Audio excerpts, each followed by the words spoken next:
This is the Eye on Annapolis Daily News Brief, keeping you informed about the happenings in Annapolis and the area. Local news, local sports, local events, local opinion, and of course, local weather. The Eye on Annapolis Daily News Brief starts now. Good morning. It's Thursday, June 4th, 2020. This is John Frenaye, and this is your Eye on Annapolis Daily News Brief.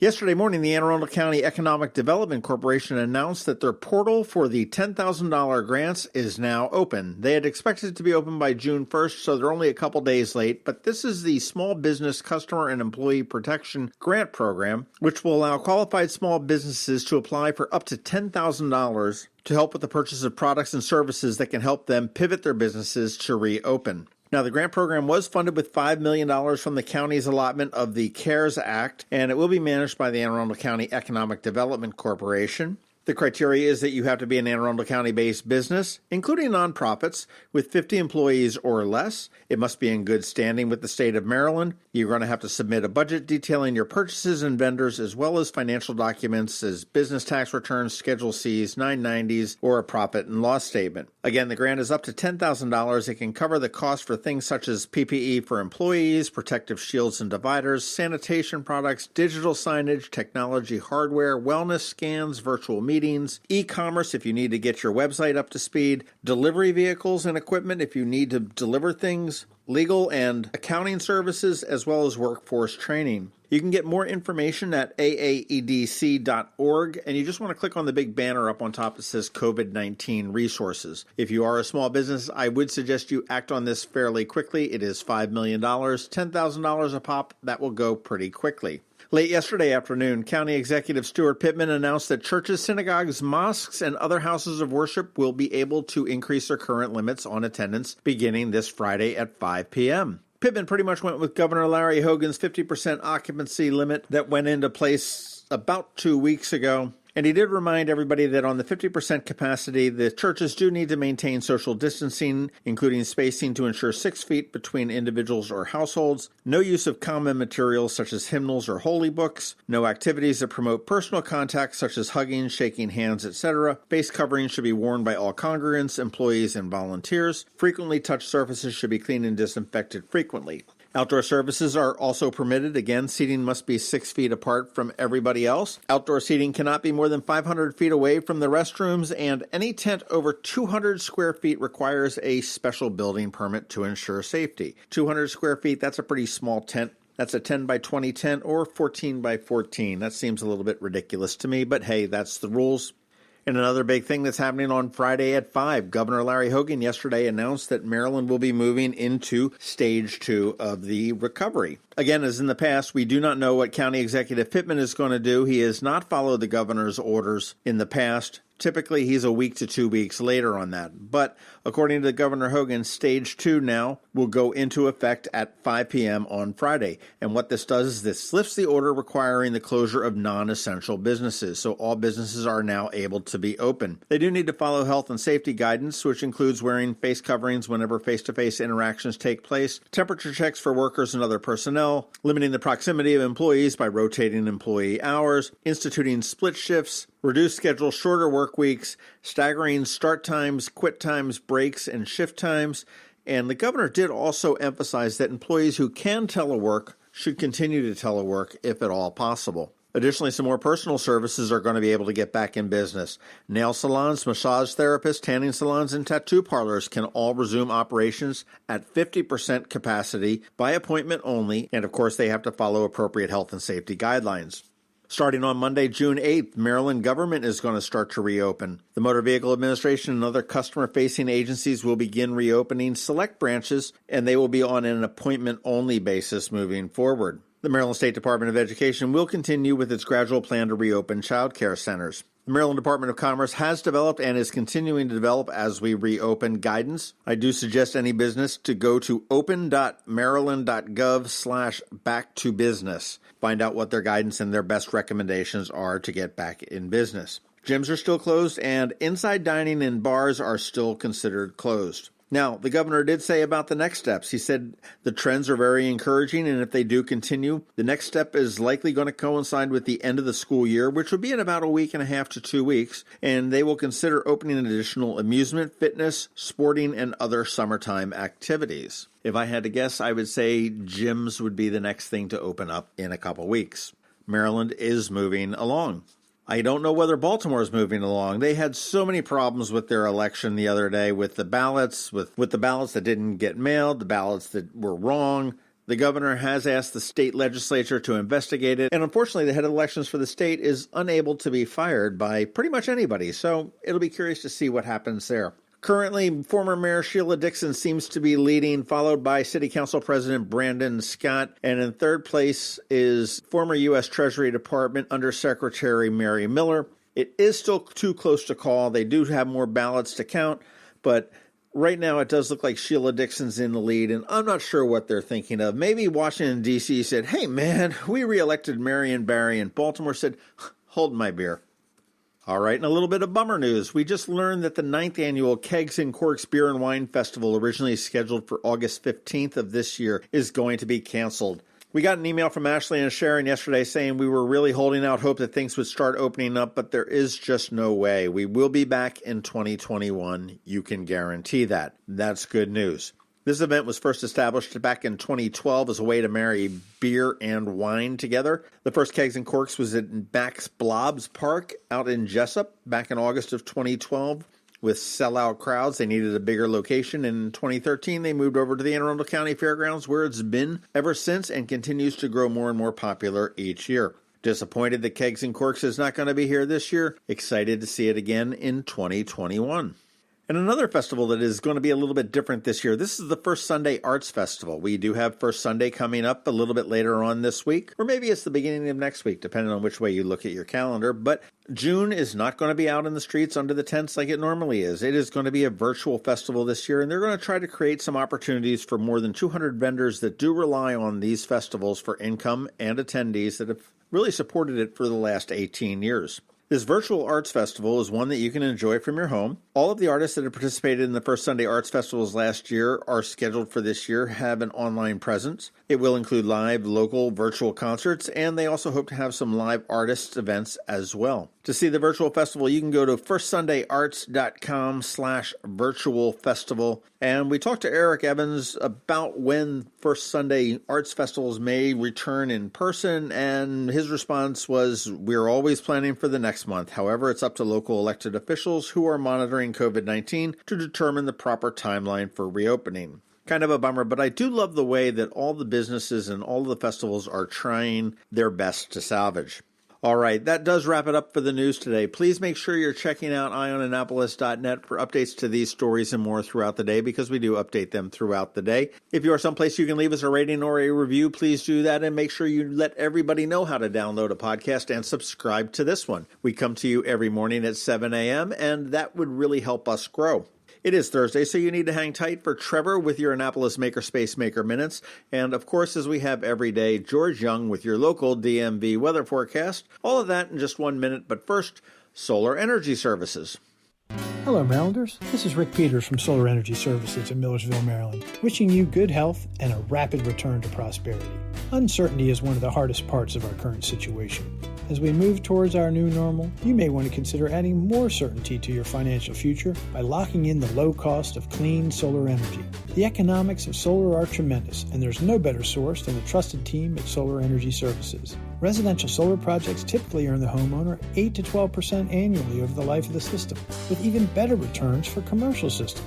If you have some downtime now, take advantage of our powerful remote design capabilities, allowing one of our experienced solar designers to provide a presentation, followed by a detailed, accurate proposal, all from a safe distance. Call us today at 410-923-6090 or visit us at solarsaves.net. Sunshine's a wasted, but together we'll get through this. Sunshine, sunshine, nothing else can make me feel so fine. Going out? You need the most up-to-date local weather. Here's George Young from DMV Weather in Annapolis with today's forecast. Hey everyone, this is George with DMV Weather, and this is your Eye on Annapolis forecast for Thursday, June 4th. Yesterday was a hot one for the Annapolis region with afternoon highs in the 90s across all of Anne Arundel County due to a flow of air into the region from the west-southwest. And today through Saturday will bring more hot temps to the region with highs in the mid-80s to low 90s in spots, along with a daily chance of PM storms as well. So stay tuned for updates each day and keep an eye on the skies when out and about. As for Sunday, the expectation is for plenty of sunshine and high temps near 80 degrees, which will make for a nice finish to the weekend. And looking ahead to next week, the early outlook is for more sunshine Monday through Wednesday with highs 78 to 85 degrees each day, before clouds and a chance of rain return late next week. Okay, that's it for today. This is George Young of DMV Weather. Make it a great day out there. Stay healthy and be safe. And be sure to get our free app on all of your devices by searching DCMDVA Weather in the Apple or Google App Store. And also be sure to follow us on Facebook and Twitter and use our website at dmvweather.com so you can always stay weather informed. Whether it's a fire, a hurricane, or a virus, Annapolis comes together. We've done it time and time again because this is a town that gets it, a town that knows how to lift each other up when the world falls down. As we face this new challenge, I encourage our community to come together as we've always done. I'm Steve Samaras from Zachary's Jewelers. I pledge to lend a hand to support my family, my team, my neighbors, and the small businesses in our town. Together, let's do what we've always done. Every week, makers, crafters, and educators hold events all over the area. Highlighting some of those, here's our Maker's Minute, brought to you by Annapolis Makerspace. Hey, this is Trevor from Annapolis Makerspace with this week's Maker Minutes. The First Sunday Arts Festival was supposed to start in May, but that's been postponed. But be sure to check out their virtual arts festival. Links to many of the artists and musicians that you're used to seeing at First Sunday. At Anne Marie Sculpture Gardens down in Solomons, they're still doing a bunch of fun online presentations. Today is the Green Queen's art scene. Join the Green Queen in their virtual art lab. This week, checking out printmaking. On Saturday, they're having another Artini paint party, virtual paint-along. This Saturday at Summer Nights, Summer Sunset Paintings, running Sundays through August 30th, with an on-site version happening when they're able to. Check out Bloom and Grow, Brilliant Botanicals. Also check out their ongoing virtual May Market, supporting local vendors. At the Children's Theater of Annapolis, Mondays they have musical theater dance workshops, Tuesdays are voice workshops, Wednesdays they're having musical theater jazz dance, Thursdays is Triple Threat, learning vocal, choreography, and scene acting. Also on Thursdays they have an acting workshop for ages 8 through 14. On Fridays they have an acting workshop for ages 12 through 18. This Saturday, as well as the following Saturday, they have a master class in musical theater auditioning. Also check out their virtual summer camps starting this week with Only the Theater for Me and Theater Production. Wine and Design in Annapolis is offering take-home kits still. This week check out Monogram Crabs, Hydrangeas in Bell Jar, Rosie the Cow, Maryland Paw, Beach Bonfire, Steppin' Out, Life's a Beach, and Be Kind Sloth take-home kits. The Kid Museum up in Bethesda has some online fun. Check out their Make It Live and Make It DIY pages on their website for activities. For Make It Live, they have Project of the Day workshops for kids with do-it-yourself gadgets, at-home inventors challenge, and chain reaction machine workshops, all for K through 4th grade. Also check out their Make It DIY workshops, pre-recorded activities that include bubble science, DIY sun prints, backyard mini golf, upcycled bird feeders, and a water balloon launcher. The Kid Museum also has Make It summer camps streamed right to your home that include kid engineers for rising 2nd through 4th graders and code makers for rising 5th through 7th graders starting next week, with more classes the following weeks. The B&O Railroad Museum has all their previous story times and activities recorded and ready to watch any time, with 21 recorded so far. Coming up today is a new one with the classic Where the Wild Things Are. The activity afterward invites your child to start their own wild rumpus by acting out some wild thing sight words in a fun game of charades. Code Ninjas in Edgewater is still offering mentoring for math and coding Tuesdays through Saturdays. You can sign up online for a time slot. There's still more streaming music options going on the Annapolis Streaming Facebook page. Tonight there's Live Art Maryland's Quarantini concert, as well as Joey Harcum. Tomorrow is another Friday Back Porch Jam session, as well as Mad Planet, streaming live from Perry's Restaurant in Odenton. Also tomorrow, check out Relay for Life of South Anne Arundel County and the Friday night Frenzy Charity Dance Parties. They'll be doing a virtual event as their annual charity fundraiser to help fight cancer. On Saturday is the Quarantine Country live stream, as well as Mad Planet back again, this time streaming from Tiki Lee's Dock Bar in Sparrows Point. And also on Saturday is Elliot Bronson and Naked Blue. On Monday is Nate's Monday Nooner webset. On Tuesday is Guava Jelly Dockside live stream. stream. And Monday, Tuesday, and Wednesday, check out Spencer Joyce doing 3 streams a week. Last week, Ray of Light Studio started doing a drive-in drawing class on Wednesdays, and it'll continue next Wednesday as well.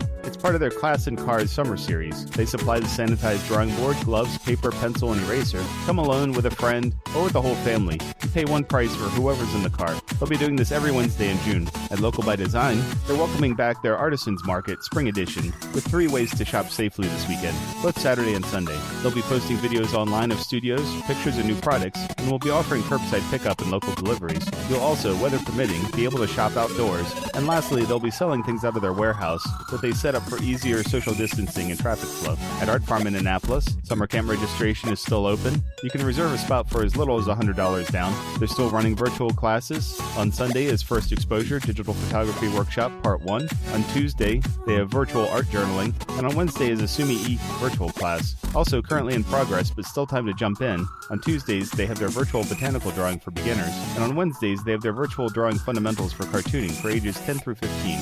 More classes starting the week after. Art Farm also still has their virtual art gallery, where you can buy art from local artists that you'd normally see hanging on their walls. At Maryland Hall, in addition to checking out their list of summer camps for kids, they have an ever-growing list of online classes for adults and children, including watercolors, jazz tap, ballet, ballroom and hip-hop dance, photography, Pilates and Tai Chi, and much more. At the Anne Arundel County Public Library System, they're still doing Facebook story times many weekdays. Tomorrow, they have their Anime and Manga Club, sharing the love of Japanese animation and comics with fellow otaku, and discuss your favorites with others. Also tomorrow, they have another great movies discussion with the Palme d'Or winning Abbas Kiarostami's 1999 The Wind Will Carry Us. It documents the arrival of an engineer and his colleagues from Tehran in a remote village in the Iranian Kurdistan where a mystery unfolds. And you can watch that through the library's access to Canopy with a K. And then on Wednesday, check out the Intro to Library ebooks and streaming online discussion. And that's about it for this week. It's nice to see things slowly start opening back up, but lots of people are still going to want to stay inside to be safe. So we'll keep highlighting online activities for you and your kids. If you have any questions about the Annapolis Makerspace, the Maker Minutes, or any of these events, feel free to contact me at trevor@makeannapolis.org. And you'll find links to all of these events at the Annapolis Makerspace website at makeannapolis.org. And whether you're making art, software, sawdust, or just a mess, chances are you're already a maker. This has been Trevor from Annapolis Makerspace with this week's Maker Minutes. You've been listening to the Eye on Annapolis Daily News Brief. Tell your friends and colleagues this is the podcast where you can keep up on the latest with what's going on in Annapolis. And also tell them about our website, eyeonannapolis.net, where you can find even more information. This podcast comes to you every Monday through Friday at 7 a.m., keeping you informed with the Eye on Annapolis Daily News Brief. And take a moment to listen to our other podcast, The Maryland Crabs, released every Thursday at noon.